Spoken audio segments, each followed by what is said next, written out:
बहुत समय पहले की बात है। इज़राइलियों की यात्रा जंगलों के बीच जारी थी। वे मिस्र से निकल चुके थे और अब कनान की ओर बढ़ रहे थे। जब वे मोआब देश की सीमाओं के पास पहुंचे तो मोआब का राजा बालाक बहुत डर गया। उसने देखा कि इज़राइलियों की भीड़ बहुत बड़ी है और जो भी उनके सामने आता है वह नाश हो जाता है। वह सोचने लगा, अगर ये लोग मेरे देश में आ गए तो सब कुछ खत्म हो जाएगा। बालाक ने एक उपाय सोचा। उसने एक भविष्यद्वक्ता को बुलाने का निश्चय किया जिसका नाम था बालाम। लोग कहते थे कि बालाम जिसे आशीष देता है वह आशीष पाता है और जिसे श्राप देता है वह नाश हो जाता है। बालाक ने अपने दूतों को भेजा और कहा, बालाम से जाकर कहो कि आए और इन इस्राएलियों को श्राप दे। जब वे बालाम के पास पहुंचे तो उन्होंने राजा का संदेश दिया। बालाम ने उत्तर दिया, आज रात यहां ठहरो, मैं देखूंगा कि यहोवा मुझसे क्या कहता है।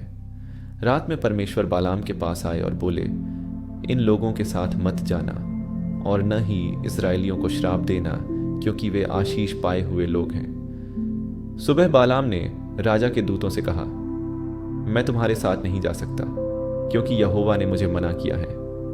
वे लोग लौट गए और जाकर राजा बालाक को सब बताया, लेकिन बालाक हिम्मत नहीं हारा। उसने फिर से और अधिक सम्मानित दूत भेजे और अधिक धन और उपहारों का वादा किया। उन्होंने कहा, बालाक कहता है कि वह तुम्हें बहुत सम्मान देगा, बस आओ और इन लोगों को श्राप दो। बालाम ने फिर कहा, भले ही बालाक मुझे अपने घर का सारा सोना चांदी दे दे, तब भी मैं अपने परमेश्वर यहोवा की आज्ञा के विरुद्ध कुछ नहीं कर सकता। फिर भी आज रात यहाँ ठहरो, मैं फिर से यहोवा से बात करूंगा। रात में परमेश्वर ने कहा, अगर ये लोग तुम्हें बुलाने आए हैं तो उनके साथ जाओ, पर वही करो जो मैं तुमसे कहूंगा। अगली सुबह बालाम उठा, अपनी गद्दी पर काठी कसी और मोआब के राजकुमारों के साथ चल पड़ा। लेकिन यहोवा का क्रोध भड़क उठा, क्योंकि बालाम का मन लालच से भरा था। फिर क्या हुआ, रास्ते में यहोवा का एक दूत तलवार लेकर खड़ा हो गया।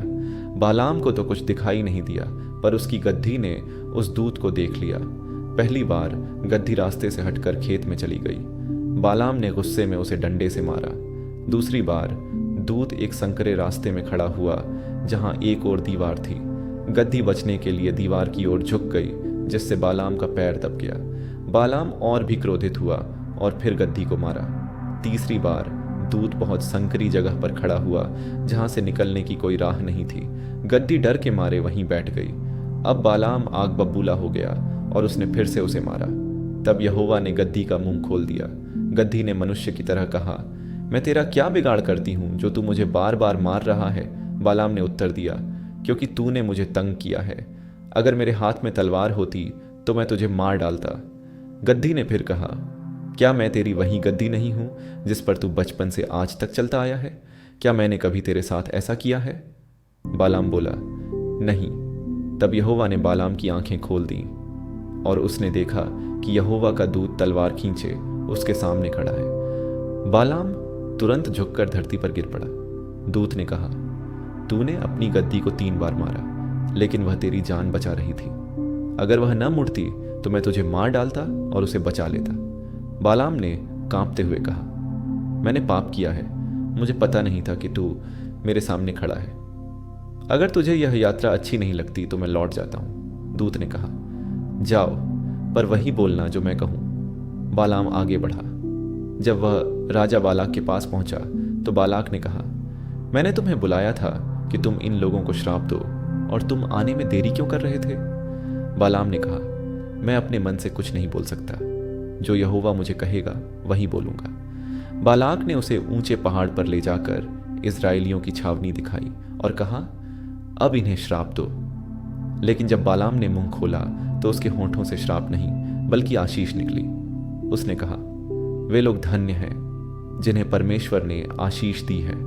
जो उन्हें श्राप देगा वह स्वयं श्राप पाएगा, और जो उन्हें आशीष देगा वह आशीष पाएगा। बालक क्रोधित होकर बोला, मैंने तुझे श्राप देने बुलाया था और तू आशीष दे रहा है। बालाम ने शांत स्वर में कहा, मैं वही बोल सकता हूं जो परमेश्वर मेरे मुंह में डाले। इसके बाद बालाक ने फिर कोशिश की, उसे दूसरे स्थान पर ले गया ताकि शायद वहां से वह इस्राएल को श्राप दे सके। लेकिन हर बार वही हुआ, बालाम के मुंह से केवल आशीष के वचन ही निकले। आखिर में बालाक निराश होकर बोला, अब बस करो, न तू इन्हें श्राप दे न आशीष। बालाम ने कहा, मैं वही करूंगा जो यहोवा कहेगा। और इस तरह एक गधी ने इंसान से ज्यादा देखने की शक्ति दिखाई और एक भविष्यद्वक्ता ने सीखा कि परमेश्वर की आज्ञा से बढ़कर कुछ नहीं।